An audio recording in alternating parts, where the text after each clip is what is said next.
नाम है राघव चड्ढा, जो अक्सर जनता के मुद्दों को उठाने के लिए चर्चा में रहते हैं और इस बार भी इन्होंने बहुत ही महत्वपूर्ण मुद्दा उठाया है।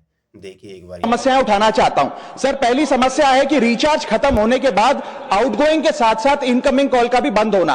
सर, जब प्रीपेड प्लान एक्सपायर होता है या मोबाइल रिचार्ज की वैलिडिटी खत्म होती है तो आपकी आवाज बंद कर दी जाती है। फोन मेरा, सिम कार्ड मेरा, नंबर मेरा। तो सर, रिचार्ज खत्म होने के बाद आउटगोइंग कॉल बंद होना समझ आता है, लेकिन इनकमिंग कॉल बंद होना सरासर मनमानी है। सर, हमारा मोबाइल नंबर आज हमारी डिजिटल पहचान बन चुका है। एसेंशियल कम्युनिकेशन जैसे कि UPI payment, banking, OTP, train ticket OTP, PAN Aadhaar authentication, interview का कॉल, हॉस्पिटल का कॉल, मां बाप का गांव से कॉल, तमाम चीजें इनकमिंग कॉल और इनकमिंग एसएमएस से आती है और वो इसलिए बंद कर दिया जाता है कि इंसान एक रिचार्ज कराना भूल गया।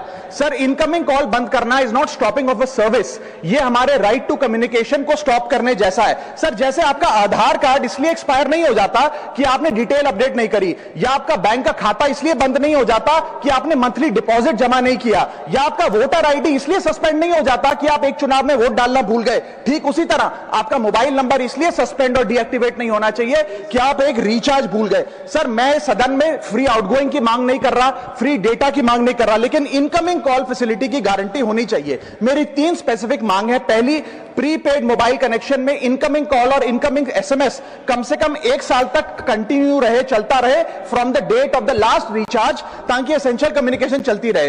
दूसरी, deactivation of the mobile number after 3 years. ऐसा ना हो कि आपका मोबाइल नंबर किसी को आपका मोबाइल नंबर बंद करके किसी और को अलॉट कर दिया जाए। कम से कम 3 साल का ग्रेस पीरियड देना चाहिए from the date of the last recharge. And third demand, mobile operator should introduce a low cost incoming only plan. वो लोग जो सिर्फ इनकमिंग के लिए फोन रखते हैं उनके लिए, जैसे कि 10 रुपए में 180 दिन की इनकमिंग कॉल की फैसिलिटी, इस प्रकार की स्कीम्स मोबाइल ऑपरेटर को लानी चाहिए। दूसरी समस्या जो प्रीपेड कस्टमर्स फेस करते हैं वो है टेलीकॉम ऑपरेटर का 28 दिन का मंथली रिचार्ज। साल में सर महीने 12 होते हैं, लेकिन 28 दिन की रिचार्ज के माध्यम से 13 टाइम्स रिचार्ज कराना पड़ता है। कैसे सर? 28 दिन into 13 times is equal to 364 days. ये एक बड़ी क्लेवर स्ट्रैटेजी है जिसके चलते आपको फीलिंग 30 दिन की देते हैं, लेकिन आपसे डीलिंग 28 दिन की करते हैं। सर, दुनिया में हर जगह बिलिंग साइकिल कैलेंडर मंथ के हिसाब से होती है,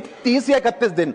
आपको मंथली सैलरी, लैंडलॉर्ड का रेंट, बैंक की ईएमआई, बिजली पानी गैस का बिल, तमाम चीजें 30 या 31 दिन के महीने के हिसाब से होती हैं। लेकिन ये मोबाइल ऑपरेटर, टेलीकॉम ऑपरेटर 28 दिन के महीने के हिसाब से आपको रिचार्ज प्लान बेचते हैं, ताकि साल में एक अतिरिक्त रिचार्ज आपको मिल जाए। मैं उम्मीद करता हूं कि इसे भी समाप्त किया जाएगा।